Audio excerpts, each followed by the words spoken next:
சின்ன மருமகள தமிழும் சேதுவும் சீக்கிரமே சேரணும்னு யாரெல்லாம் நினைக்கிறீங்களோ அந்த வீடியோ ஒரு லைக் போட்டுருங்க. சேது வந்து பொங்கல் கொண்டாடுற நிகழ்ச்சியில் தமிழ்ச்செல்விக்கு ஊட்டி விடுறாங்க. முதல்ல தமிழ்ச்செல்வி வேணாம்னு சொன்னாலும் பாட்டி சொல்கிறதுனால வாங்கிக்கிறாங்க. இது வந்து எப்படினாலும் அவங்க 2 பேருக்குள்ள அந்யோன்யத்தை உருவாக்கணும்னு நினச்சிருப்பாங்க. ஆனால் என்ன நடந்தாலும் அந்த தமிழ்ச்செல்வி வந்து இரும்பு மனசு, கல் மனசுன்னு சொல்லுவாங்களா, அது மாதிரி அவங்க எதுவுமே ரியாக்ஷன் கொடுக்கவே மாட்டேங்கிறாங்க. அதுக்கப்புறம் கரும்பு உடைக்கிற போட்டின்னு சொல்லி தாமரை நடத்துகிறாங்க. அதில் வந்து போஸு எல்லாருமே கலந்துக்கிட்டு உடைக்கிறாங்க. இதில் வந்து 4 கரும்பு வரைக்கும் உடைச்சிடுறாங்க. 6 கரும்பு வச்சு உடைக்கும் போது சேதுக்கு கையில் அடிபட்டுருது. அப்போ வந்து தமிழ்ச்செல்வி தான் சொன்னேன், நீங்கள் இதெல்லாம் தேவையில்லாத வேலை பார்க்கீங்கன்னு சொல்லி. அப்போ எமோஷனலாக பேசும்போது தமிழ் வந்து சேது மேலே பிரியமாக இருக்கிறத வந்து தெரிஞ்சுக்கிறாங்க. ஆனாலும் தாமரை வந்து 2வது சான்ஸ் கொடுத்து பார்க்குறேன், மறுபடியும் உடைங்கன்னு சொல்கிறாங்க. மறுபடியும் உடைச்சாலும் உடைக்க முடியல. சரி, எப்படி பார்த்தாலும் 10 கரும்பு மொத்தமாக உடச்சி உடைப்போம், 2 பேர் கலந்துக்கிறோம் அப்படின்னு சொல்லி ராஜாங்கமும் அதில் களத்தில் இறங்குறாரு. சேதுவும் ராஜாங்கும் சேர்ந்து உடைக்கிறாங்க. உடச்சி ஒரே இதில் உடச்சிடுறாங்க.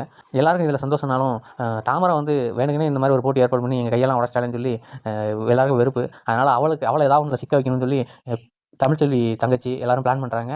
அப்போ வந்து தமிழ்ச்செல்வி இதெல்லாம் வேணாம்னு சொல்கிறாங்க. இருந்தாலும் இவங்க கேட்குற மாதிரி இல்லை. இது விபரீதமாக நடந்து தாமரை இவங்க பின்னாடி இவங்க மேலே அதிரடியாக திரும்புவாங்களா, தாமரைக்கு எப்பயும் போல் அடிபட்டு அவங்களையும் கை காலை உடைக்க வச்சுருவாங்களா? நீங்கள் என்ன நினைக்கிறீங்க? கமெண்ட் பாக்ஸில் கமெண்ட் பண்ணுங்கள். தேங்க்யூ.